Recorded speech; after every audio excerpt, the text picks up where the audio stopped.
Baik, bismillahirrahmanirrahim. Assalamualaikum warahmatullahi wabarakatuh. Perkenalkan, nama saya Arniati dengan NIM 20600120011. Adapun tujuan saya dalam pembuatan video ini untuk memaparkan sebuah materi pada mata kuliah Statistika Pendidikan, yaitu mengenai ukuran penyebaran data. Kemudian kita berpikir, apa itu ukuran penyebaran data? Penyebaran data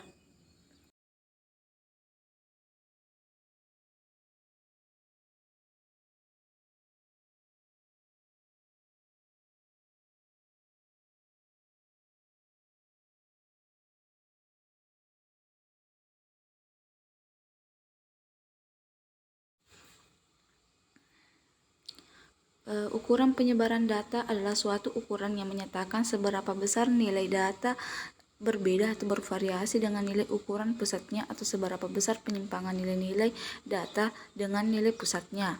Ukuran penyebaran data juga merupakan ukuran statistik yang digunakan untuk mengetahui luas penyebaran data. Untuk ukuran ini meliputi jangkauan data atau rata-rata, jangkauan antar kuartil, simpangan kuartil, simpangan rata-rata, dan simpangan baku.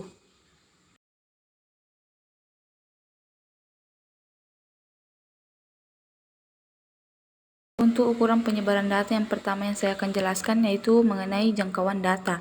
Jangkauan data yang merupakan pengukuran display atau yang paling sederhana. Oleh karena itu, rangka atau jangkauan data ini sering disebut sebagai penyebaran data yang paling kasar. Jangkauan data merupakan selisih antara nilai maksimum dan nilai minimum pada suatu data. Kemudian jangkauan data ini meliputi dua, ada untuk data tunggal dan ada untuk data berkelompok. Dapat kita lihat rumus dari untuk data tunggal dan untuk data berkelompok. Baik, kita beralih ke contoh soal untuk jangkauan data. Untuk data tunggal dan data berkelompok, bisa kita lihat contoh soalnya dan bagaimana cara penyelesaiannya.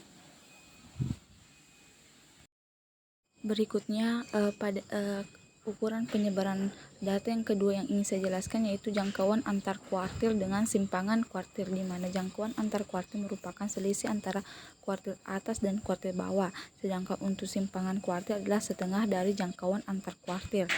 Kemudian untuk rumusnya bisa kita lihat di samping dari penjelasan tersebut.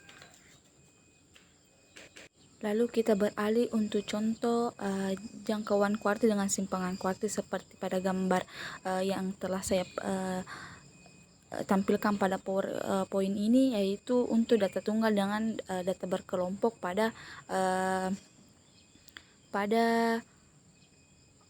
jangkauan kuartil ini dengan simpangan kuartil ini. Selanjutnya pada ukuran penyebaran yang ketiga yang saya akan jelaskan itu mengenai simpangan rata-rata.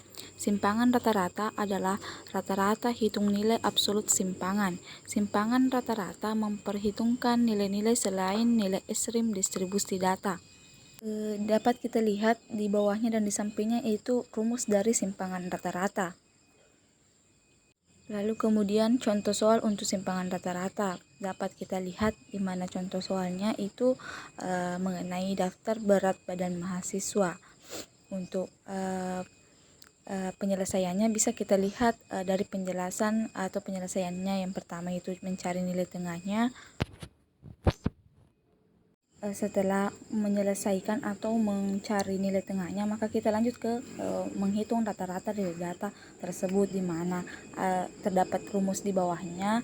Setelah itu kita lanjut pada setelah semua tabel terisi, maka langsung kita lanjut dari data tabel bantuan di atas, maka dapat dihitung simpangan rata-ratanya. Maka kita masuk ke rumus sebenarnya dari simpangan rata-rata tersebut.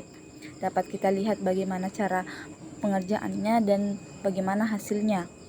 Lanjut untuk yang terakhir dari ukuran penyebaran data yaitu simpangan baku. Simpangan baku ini paling banyak digunakan dalam ukuran penyebaran data.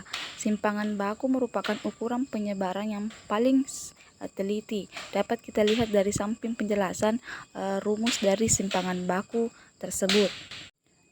Kita lanjut pada contoh soal untuk simpangan baku. yang dimana tentukan simpangan baku dari variasi dari data berikut. Seperti halnya tadi untuk simpangan rata-rata, untuk penyelesaiannya kita harus mencari nilai tengah dari data tersebut. Setelah kita mencari nilai data dan setelah menghasilkan nilai data, maka kita lanjut untuk penyelesaian yang kedua. Lanjut, kita yang kedua yaitu hitung rata-rata data. Seperti rumus di bawah untuk mencari hitungan rata-ratanya. Setelah kita mengetahui hitungan rata-ratanya, maka kita isi pada tabel di bawah bagaimana caranya, apakah dikurang, dipangkat duakan, atau dikali dengan frekuensi kembali. Setelah semua data terisi pada tabel, maka kita lanjut dari rumus yang sebenarnya dari simpangan baku. Dari tabel di atas, maka dapat dihitung simpangan rata-ratanya, di mana rumusnya sudah ditentukan dan bagaimana cara menghasilkannya. Setelah itu hasil dari simpangan rata-rata akan mendapatkan hasil. Mungkin hanya itu yang bisa saya paparkan.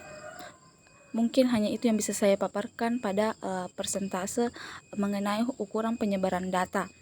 Kurang lebihnya mohon dimaafkan. Wabillahi taufiq wal hidayah. Wassalamualaikum warahmatullahi wabarakatuh.